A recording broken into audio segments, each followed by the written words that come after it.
আজকে আমি মাটি দিয়ে বানাবো 7 রকমের সবজির একটি থালা। প্রথমে আমি বানাবো ঢেঁড়স। তার জন্য একটি কাদার বলকে নিচের দিকটা সরু করে উপরের দিকটা মোটা করে একটি বোটা লাগিয়ে কাঠি দিয়ে এঁকে নিলে ঢেঁড়স একদম রেডি। এখন বানাতে হবে টমেটো। তার জন্য একটি কাদার বল বানিয়ে কাঠি দিয়ে এঁকে নিতে হবে। তারপর উপরের অংশে চিকন কাদার রশি লাগিয়ে দিতে হবে। তারপর ডাটিটি লাগালে টমেটো রেডি। টমেটো বানানো শেষ। এখন বানাবো মূলা। তার জন্য একটি মোটা কাদার রশিকে নিচের দিকটা চিকন এবং উপরের দিকটা কিছুটা মোটা করে নিতে হবে। তারপর চিকন কাদার রশির সাহায্যে খাড়া খাড়া ডাটিগুলো বানিয়ে নিতে হবে। এখন বানাতে হবে বেগুনের জন্য কাদার বলকে নিচের দিকটা গোল করে উপরের দিকটা লম্বা করে নিতে হবে। তারপর ডাটি লাগিয়ে দিলে বেগুন রেডি। তারপর আমি একটি মোটা কাদার রশি বানিয়ে সেটাকে মাঝখান দিয়ে চিড়ে নিয়েছি। তারপর গোল গোল বল বসিয়ে মটরশুঁটি বানিয়ে নিলাম। এখন আমি বানাবো বাঁধাকপি। তার জন্য প্রথমে একটি কাদার বল বানিয়ে নিয়ে তার ধার দিয়ে কাদার রশি বসিয়ে দিয়ে কাঠি দিয়ে এঁকে নিয়েছি। ব্যাস, তাহলে আমার বাঁধাকপি একদম রেডি।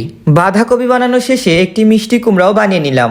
ব্যাস, তাহলে আমার 7 রকমের সবজি একদম রেডি। সবজিগুলোকে থালায় সাজানোর পর দেখতে অনেক সুন্দর লাগছিল। তোমরা স্কুলের হাতের কাজের জন্য এরকম সবজি বানাতে পারো।